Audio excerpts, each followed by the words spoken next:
உங்க குழந்தையோடைய height, wait இதெல்லாம் நார்மலா இருக்கா அப்படின்னு நீங்க பல வாட்டி யோசிச்சிருப்பீங்க.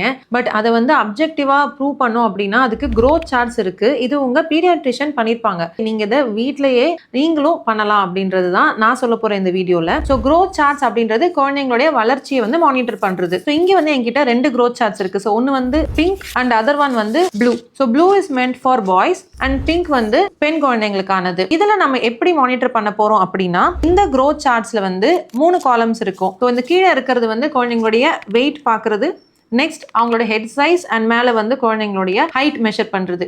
ஃபார் எக்ஸாம்பிள், குழந்தைக்கு 1 வயசு ஆகுது அப்படின்னா கீழே இந்த ஆக்சிஸ்ல வந்து 12 மாதம். ஸோ இந்த 12 அப்படின்றத நம்ம எடுத்துக்கணும். இந்த சமயத்தில் குழந்தையோடைய வெயிட், ஃபார் எக்ஸாம்பிள் உங்கள் குழந்தை 10 கிலோ இருக்காங்க அப்படின்னா 12 மாதம் அண்ட் 10 கிலோ. நீங்கள் குழந்தையோடைய வெயிட்டை கரெக்டாக அந்த இடத்துல மார்க் பண்ண போறீங்க.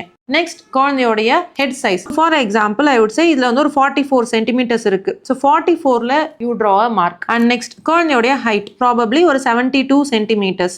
ஸோ 72ல I make a mark. So குழந்தையோடைய மார்க்கிங்ஸ் எல்லாம் நம்ம பண்ணியாச்சு. ஸோ இப்போ கரெக்டாக வளர்றாங்களா இல்லையா அப்படின்னு பார்க்கறதுக்கு இதில் 4 லைன் இருக்கும். மேலே இருக்க லைன் அண்ட் கீழே இருக்க லைனுக்கு நடுவில் உங்கள் குழந்தையோடைய க்ரோத் இருந்துகிட்டே இருக்கணும். அண்ட் இந்த ரெட் லைன், அதாவது கீழே இருக்க ரெட் லைனுக்கும் கீழே உங்கள் குழந்தையோட வளர்ச்சி இருந்தது அப்படின்னா that is a danger sign. Also மேலே இருக்கக்கூடிய லாஸ்ட் லைனுக்கு மேலே உங்கள் குழந்தையோட க்ரோத் இருந்தால் that is also danger sign. Because over weight இல்லைனா ஒபிசிட்டி அது குறிக்குது. எவ்ரி டைம் நீங்கள் டாக்டர் கிட்ட போகும்போது வரக்கூடிய ரீடிங்ஸை you can keep plotting it. உங்கள் பீடியாட்ரிஷியன் டெஃபினெட்லி இதை பண்ணுவாங்க. ஸோ அவங்களுடைய ஹெல்ப்போட நீங்கள் இதை செஞ்சுக்கலாம்.